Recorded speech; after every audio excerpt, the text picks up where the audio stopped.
Exactly 15 minutes past 1 on a Tuesday afternoon. It is the 9th day of the 4th month. Gee.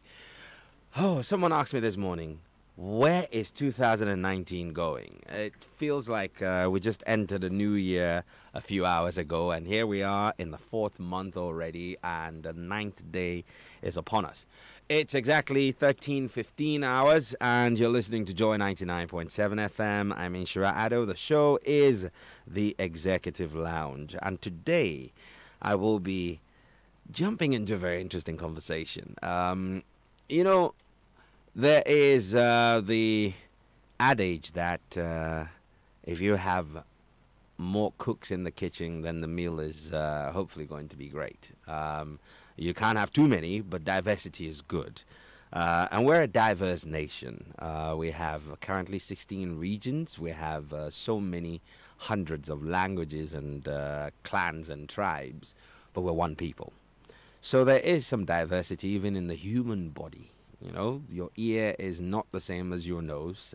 So maybe in the foundations of creation, diversity is important. But how can you harness diversity as a tool to expedite development and to precipitate positive change? My guest on the show is the founder of an organization aptly called Diversity in Wealth. It's a platform which empowers organizations, brands, and individuals to embrace diverse talent into the business to achieve financial growth. We'll explore if there's anything beyond the financial horizon in there. She's also an award-winning business coach and inspirational speaker with an expert background in leadership coaching, media, and public relations. She has over 15 years of experience working with brands such as EY, M&C Saatchi, Campaign, Channel 4, Financial Times, Telegraph Media Group, and the University of Salford. She recently led the Black Pound Report, a new explorative study which researched and challenged the narrative on the coexistence of various ethnic groups in modern Britain, and through exploring the economic purchasing power of the Black, Asian, and minority ethnic population in the United Kingdom. And I will be, with her permission, sharing some of those insights with you. We'll post a report for you to have a look at. But we'll draw some parallels. And so help me welcome our guest today, Lydia Amoah. You're welcome to the Executive Lounge. Thank you very much. I'm very happy to be here. So am I. And I wish that you would stick around for a little longer, because going through your research, it is quite revelatory to think that... and I haven't lived some time in the UK. You walk away feeling that if you're black or in the ethnic minority, what I saw in that report, to the extent that 50% of people who fall in that category are homeowners. Yes. And they're making money over and above the £26,700 annual base limit. They ain't doing too badly. They're not doing too badly. Yeah. And it's what interested me in doing the report, because for years of working in business, observing that when a business is diverse, that's when it's definitely going to be more profitable. Because if everybody looks the same, thinks the same, and we live in a global world, global village, then how can a company grow and prosper if everybody is looking the same, thinking the same, sleeping the same? Wonderful. Yes. We'll go into that in greater detail in a moment, but let's start off with you, Lydia Amoah. Yes. Obviously Ghanaian. Yes. But you spent quite a lot of your time in the UK. Let's learn a little about you. Okay. So lived in London most of my life, and I always frequent Ghana because it's a family home, it's my homeland. And so my background is in business, and originally I had a background in event management and also public relations and marketing. All the three, they all sit side by side together. But I was always interested in people's psychology, what makes people tick, how people can perform better. And people would always approach me and say, can I talk to you? And I've got this problem, I've got that problem. And I realised that's a very privileged position to be in, to be able to solve people's issues and for them to take confidence and come and talk to you. Okay. Yes. So you kind of, you didn't choose the calling. No. You were called into it by I believe circumstances and the people that you met and your own interest. What would you have done differently if you had your own way and didn't find yourself meeting people who felt they had a connection and could get some dose of wisdom from you? I feel that one thing I've always known since as long as I can remember as a child, I was always people orientated. So I've always drawn towards people. So I didn't know what the role would end up being if it would be what it is today. And I remember being at school trying to decide when everybody knew what they wanted to do. All I was solving other children's problems, but yet I needed somebody to help me. And I remember when I was 14, I said to my teacher, I actually want to be a counsellor. And she said, I don't think you know what you're talking about. A counsellor's work is not easy. Right. That's what the teacher said to me. But it's quite interesting that at that age, in your formative years, you felt that was the way to go. Do you find in your interaction with people that what we often want to become is clearer early in our lives? And if so, how do we, as adults today, harness those desires in younger people when we find them? Yeah, that's a really good question. I feel that we all need clarity, as you say, and without it we become lost. We have a map, we don't know where we're going, and you can save so much money and time and get right on purpose when you can find somebody that can maybe speak to you, listen to you in a non-judgmental way and help clarify and guide you towards where you're meant to be going. So that a coach will help you find your own answers for yourself. Okay. And that's really powerful. As simple as it sounds, it's extremely powerful. Certainly is. And there you are. You've done quite a lot of work, including with the National Football League, NFL of the United States.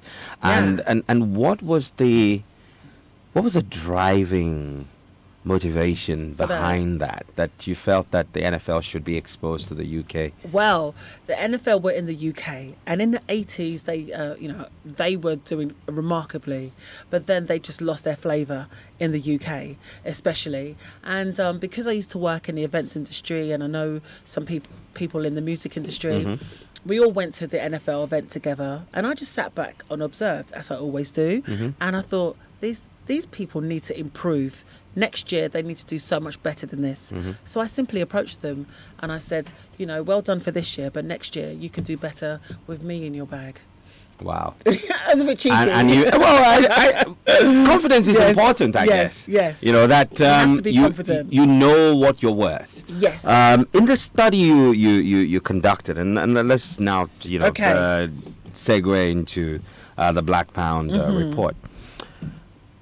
In terms of self-worth,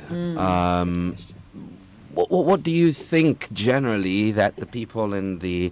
How do you pronounce the acronym? Is it BAME? Yes, okay, well all right. Okay, so BAME, that's Black, Asian, and Minority Ethnics. Yes. Now, so do you feel that when they walk out of their homes every day, they have a sense of who they are? Not particularly, no. And I think that's what led me to do the report as well. Because, like I said, I work in business, watch all different types of cultures, and I just saw a running theme because I could see that the Black community, the Asian community, the minority ethnics have they have more than enough to them. And maybe sometimes it's circumstances they feel that are not permitting them to be the incredible people that they are. And so as a coach, that gives me the preview into people's lives, to see how they're operating, to see how people are not standing up for themselves or negotiating that salary that they really want, or they're overgiving, people pleasing. And when people see you doing that, they will literally take advantage of you. They will just pull you like a puppet, and they know how to play you. It can be a bit of human nature, right? Because children can be like that as well. If they know they can get away with something, they'll keep pushing, and it's no different with employers and decision makers who can rule your life. And money is something that regardless of what backgrounds you come from, we all have in common. So I felt, listen, there's a report that shows that, you know, that we are worth 300 billion in the UK. And that's a lot of money. That's disposable ink. So that's after you've paid your bills. And the council's taking its And tax. the council's taking its tax. And you paid your water rates, electricity, right. everything. That's 300 billion pounds sterling in disposable income. Yes. For a population that's only 14% of the 66 plus million of Exactly. the United Kingdom. You've done your work. I mean, Yes. that's a remarkable return. That's a remarkable return. But these same people tend not to understand their place in society. Completely. Is it a systemic problem? Is it an identity problem? So juxtapose, you know, your relationship with Ghanaians back here at home and, Yes. and maybe Africans on the Yeah. continent. Do we have a sense of who we are here? Okay. In Ghana itself, well, I feel that sometimes when I watched the news the other day, when we're looking back to our past, I know it has happened, but we look back to the ancestry of slavery. But what about all the kingdoms before then? So if that's your first point of reckoning, if you say, oh, this is what we've come from, then it's going to be quite you'll be filled with trauma. You'll be filled with trauma. It was a terrible thing, and we cannot deny that. But what about all the how many kingdoms? I don't know, 15, 16, 17, 18 kingdoms did we have? And we had plumbing systems, amazing plumbing systems, way before the UK even knew what a toilet looked like, you know? And I believe when you know your history, then you know where you're going. So there's parts of our history that are good and parts of our history that are quite negative or dark, let's put it that way. But it's all, that's part of life as well. We have our good and we have our bad. We have our yin and we have our yang. That's right. And we have to bring it together and learn from it. So one thing I know is that the millennials of today in London, and I've witnessed here in Ghana, they really are proud of their identity. You know, they wear the material, they're all about being African, their food, they love it, everything. And I think that's powerful because that means, it doesn't mean that you're not going to face a really difficult circumstance in life, but you'll be more grounded and more rooted in yourself and you'll keep going. But then if you do not, that's when you have that subservial. Do you know what I mean? When I say that you feel always you're second best to anyone you come across. Yeah, and it might mean that even to foreigners on the outside, you might just look at yourself still in that mindset of, you know what, my ancestry is slavery, I'm still a slave. Mentally, you could just be, there's this thing they say about DNA, that it passes down from generation to generation to generation. So sometimes the way that we may behave today might not even be us. It might just, that science has proven this. That is something that's handed down. There's something that's handed down. That even if you look to the Bible, it says, you know, if you look at your ancestry, they just say there's ancestral, you have blessings and curses from your past. So why is it any different in ourselves? So we have to always work on ourselves. You know, it's really important.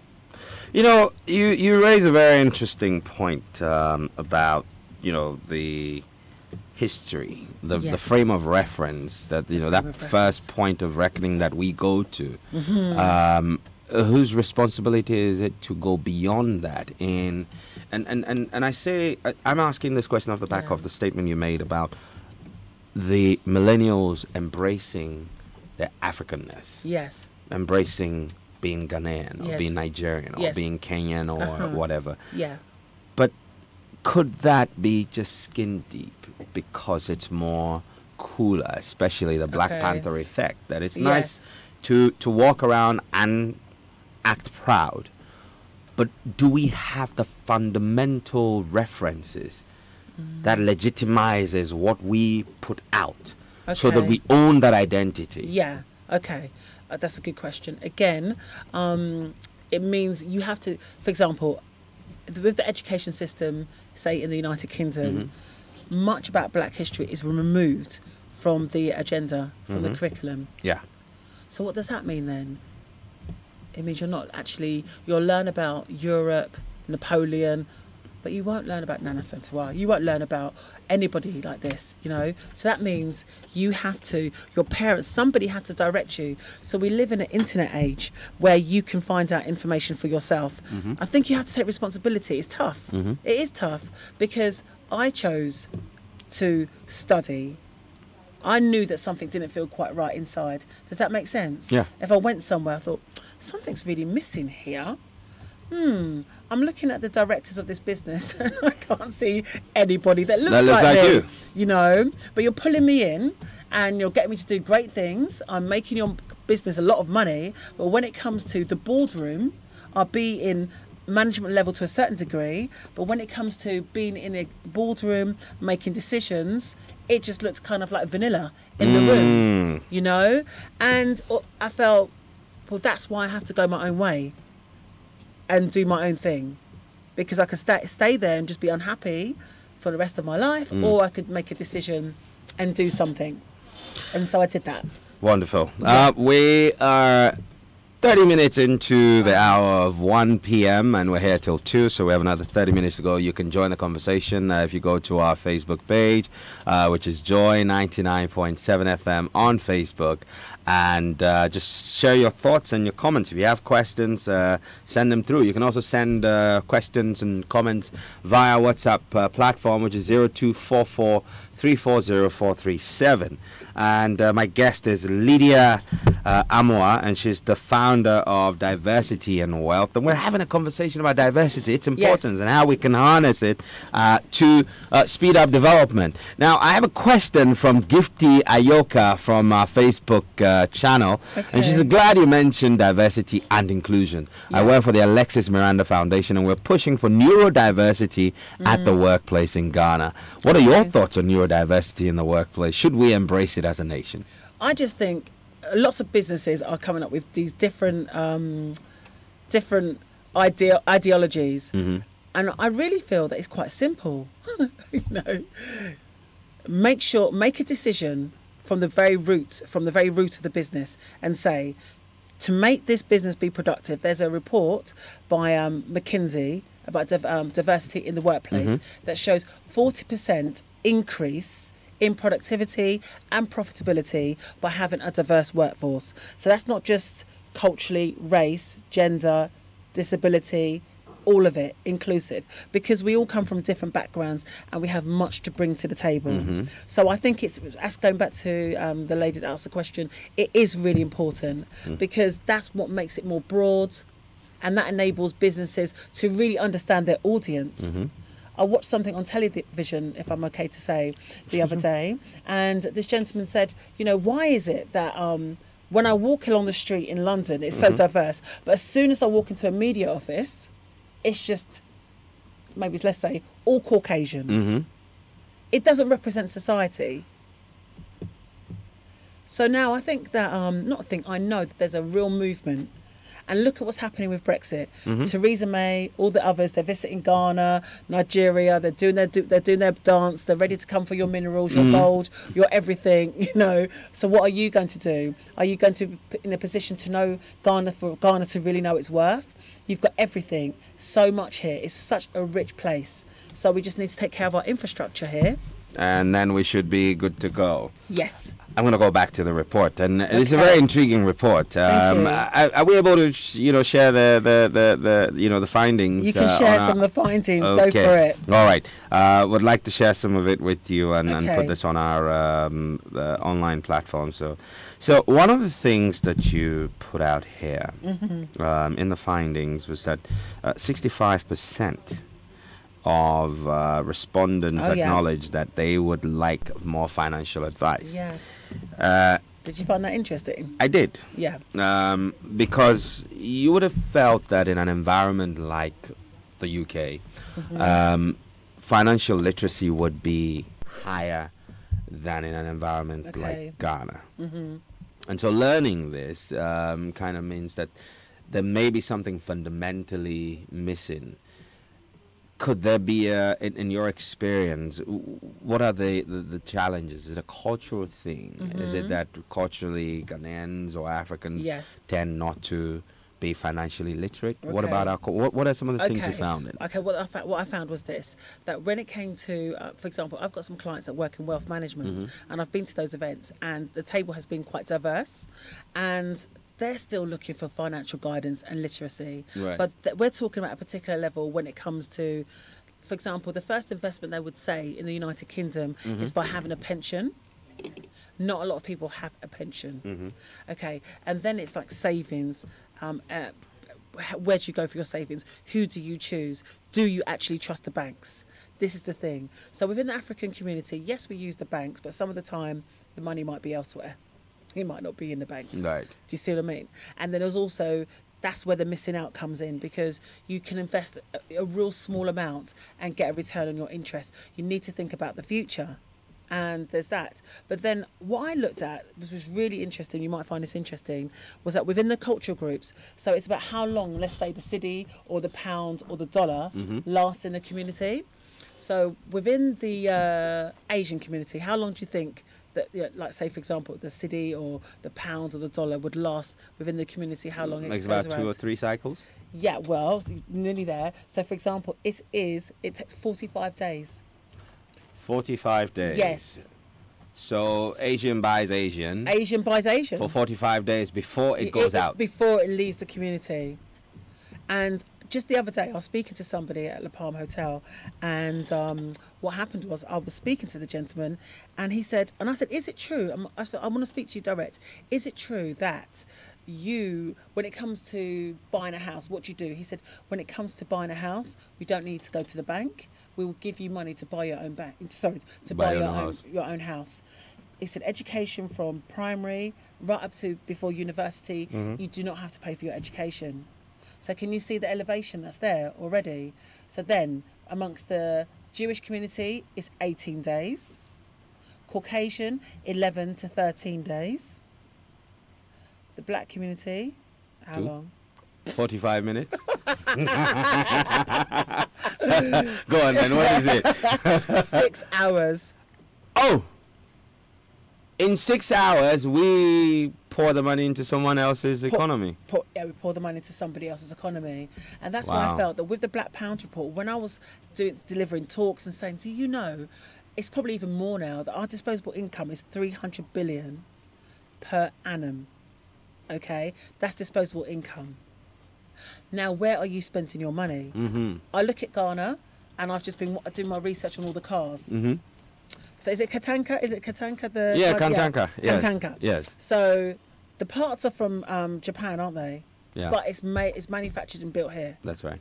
I haven't seen any government officials driving a car. Well, there is at least the Minister of Finance Is he drives a Kantanka. Okay, well, I'm really happy about that. Yeah. Okay, but I see Lexus on the road, Mercedes-Benz, BMW, Land Cruiser. Is it Land? Toyota Land Cruisers. Yeah, Toyota Land Cruiser. So in essence, Can I ask you, I just want to say one last thing. Do you see any of them using us in their adverts? Have you seen it? no, Okay.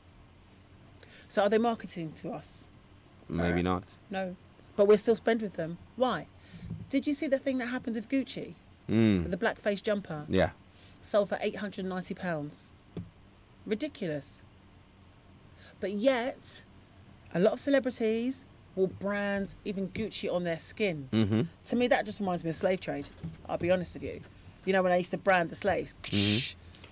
So, but I don't know. Maybe I'm getting a bit deep. No, that's Yes. a very interesting conversation, and we're gonna go back to the Okay. diversity conversation. Anita Solomon has a question that says, what exactly will a diverse workplace look like in Ghana? And I'd That's like your okay. thoughts on that. But let's really round up on this Okay. concept of the cycle of the Okay. disposable income amongst black people. So Yes. we make money. We make and money. we spend it immediately on goods produced outside of our Completely. our space. Yes, okay. we do. All right. How would you prescribe a process that will see us reversing that? Okay. I would, especially, I know that it would be number one, you need to invest in your own communities. I can't tell people, look, let's do what I say, but I can give you an example of what will happen when you do invest in your own communities. Yeah. So if you invest in your own communities, imagine you go to the dentist, you go to your barbers, you go to your designer, you buy your Katanka car. You know, the money is going back into each other. That means we're becoming prosperous. But it might not happen, you might not see the immediateness of it straight away. But what will happen is the younger generation, well, they will learn, this is just natural. We love ourselves. Of course, it's the first thing to do. I want to get my hair done. You know, let me go to Afro-Caribbean hairdressers. I'd like to have my makeup. Let me buy Afro-Caribbean brands For example, Fenty is an amazing. Have you heard of Fenty by Rihanna? She's got this great brand called Fenty. They say, and I'm not saying it isn't a great brand. It is a great brand. It is owned by Louis Vuitton. Right. So a lot of people feel, oh my. So for example, Cantu. Have you heard of Cantu hair products? Yes. Wow, Cantu hair products. There's an investment company that runs it. So when you look at the board of directors, there's not even one shade of colour on there at all. And they're selling to people of colour. Yes, and the hair care industry in the UK is worth 5.2 billion, and of that, we spent 80% of that. So that's 4.2 billion. So we're throwing 4.2 billion into an industry Yes. that's not controlled by people of colour. Definitely. And so what happens is that means ingrained psychologically, we're thinking, are we really worth it? That must mean if I shop with somebody outside of my culture, it's definitely going to be better quality. It's definitely going to mean more. But that's not the case, because we are really rich and resourceful people. Hence why I say know your history. Because if you know your history and you know where you've come from, and even it might still be challenging today, you know that with determination, it's going to happen. You've got to go for the long game. Don't look for things to happen just overnight. It's not going to happen. What role do you think, so in our society, there's obviously the policy space, there's the business space, then there's the media space, and then there's just the general fundamental cultural space where, folklore, the way we live and do things. If we were to reverse the trend, which of course is a long-term project, what would you say who should do? What exactly would you ask at the policy level? What should happen at that level? What should happen in our homes? What should happen in the media space? What kind of orientation do we need? You've hit me with one there, haven't you? Okay, so if we look at the way the world runs, it seems that we do look to policy, to government, to be the indicators of change for us. We can protest, however, they have got a massive influence. So I'd say that at policy level, when it comes to education, when it comes to finance, when it comes to these areas, also when it comes to business as well, that's where we need to have more of an identity and real standing. We need to be able to look to the people in these roles and be able to respect and admire them. Does that make sense? Yeah. And listen to their messages about saying, I'm not saying to be, I know we've got NPP that would be like a nationalist, but at the same time, in a way, elements of being a nationalist, if I'm making sense. So, and make sure that in the education system that it's filtered, that people really, I think the young people here, when I see them, they're very confident, but we can do something about our infrastructure, our educational system.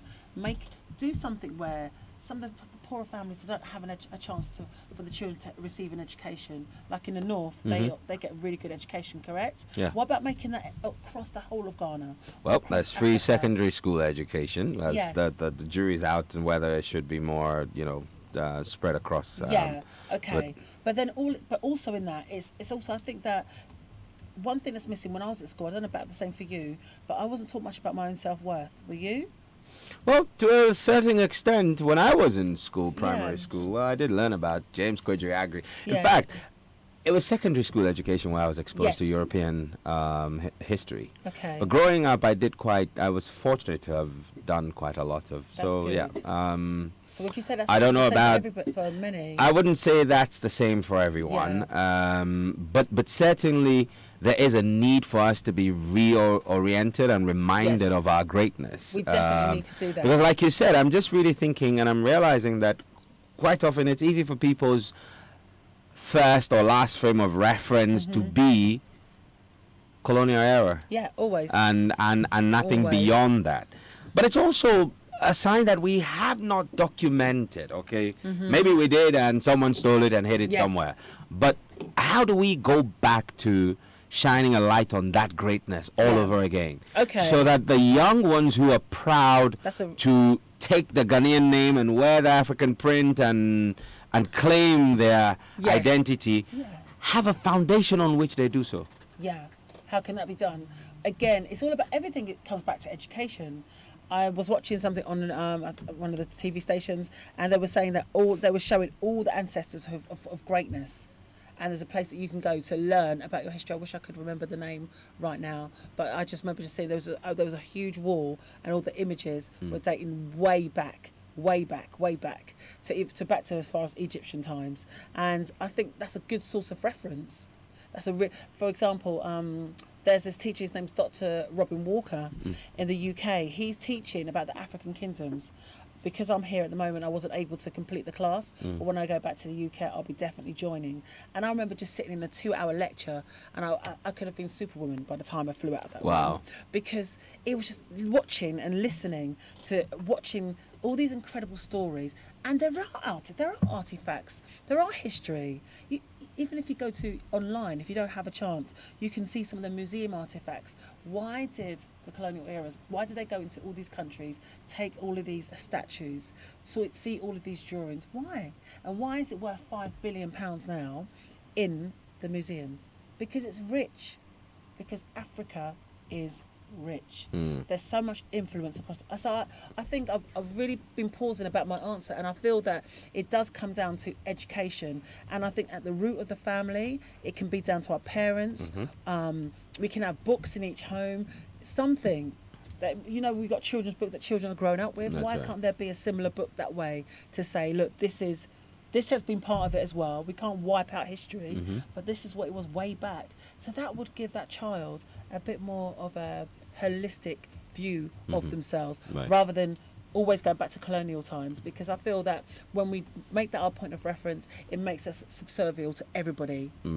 Interesting thoughts. It's 46 minutes past 1. This is the Executive Lounge, and we're heading into the back straight of our conversation with Lydia Amoah, who is founder of Diversity in Wealth. And interesting questions coming through. Now, I'd like us to turn our attention to, let's borrow the concept and see its application to Ghana. How would a diverse workforce look like, or a workplace look like? Okay. I feel that a diverse workplace would look like this. You'd have women in senior positions, men in senior positions. In the boardroom, you'd have a COO, a director, chief executive officer. There'd be women, there would be men. In the UK, we have to consider sexual orientation. Might be different here, in the sense of people's bias towards who they love. So I don't know how we haven't had that conversation here. There's the call has been made. And we're sticking to what the law says at the moment, which bans it. So that's fine. So for whatever the law permits. For whatever the law permits. How would we go about ensuring diversity? What you need to do is all about the quotas. I mean, for example, in diversity positions roles in the UK, it's all about, when you have a business plan, so you look at the business. So from the very beginning, like we have the HR, the Human Resources Department. So in Ghana, in the Human Resources Department, they need to have an initial plan that says how balanced is the workplace. For example, imagine you have a workplace and it's maybe 80% men and 20% women, then that needs to be changed. If we look at decision makers in the business, at the top, a lot of decision makers in Ghana, would you say that the senior positions are held by men? Well, majority. In some organizations, there's better diversity.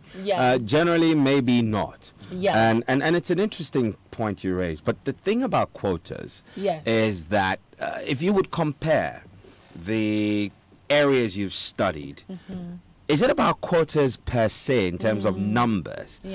Or is it about the society and the systems creating the enabling environment for people to have the requisite skill to occupy those positions? So you're not just saying, I need 50% parliamentarians to be female, or I need 40% of a certain quota of people who fit a certain profile to create a diversity.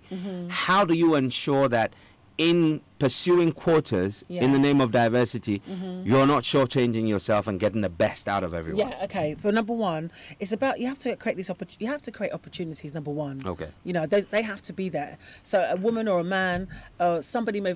I'm not too sure about the disability agenda here in Ghana. I know. I'm so happy you mentioned that. Yes. Let me just read this comment Yes. from G on Facebook. It says, interesting revelations from your research. Yes. Well done. In Ghana, we're all black. Yes. Should we be looking at tribal, religious, or gender diversity in the workplace? Gender diversity. Okay, not forgetting neurodivergence and disability. So, for instance, Yes. should an organization have a person in a wheelchair on their website? Should we have someone saying, I am Ga, as in from the Ga Yes. tribe, Yes. and I work for Joy FM, etc. How Yes. can an organization in Ghana push the I inclusion love that. and diversity agenda? I love that question, and I would say yes, because there's so many tribes here in Ghana. Okay, and it's a bit like in other countries. It can be our tribe's better than your tribe. We don't want that, do we? You know, type of thing. So I think that it's really important to have the disability agenda is important. Because just because somebody, I've got really good friends from all different backgrounds, and just because somebody's in a wheelchair doesn't mean to say they're not able to do great things. Yeah. You know, you can have something. I think we've got one person in government in Ghana here who's blind. Yeah. Yeah, and that's it. So there can be more. There can be more, and when that's seen, somebody with a disability within the workplace doing great things. That's important. Okay, in Ghana, yes. So we've got the tribes. We can have somebody saying that from their tribe, I'm Fanti, I'm Ashanti. You know, all of this. That's fine as well. But I think it's about the for me, if I think about Ghana and I observe, I'm watching more about the gender. I'm really looking at. I'd like to see more diversity, and that means the workplace is looking a lot more different, and men can, you know, really see the greatness in women, and women can see the greatness in men. I like the sound of that. Okay, so we're just getting ready to wrap this up. It's too short when the conversation is this deep, but I look forward to catching you another time so we can further explore this. The question again, you know, you said opportunities must be created. They must. Let's focus on Ghana. Yeah. Okay.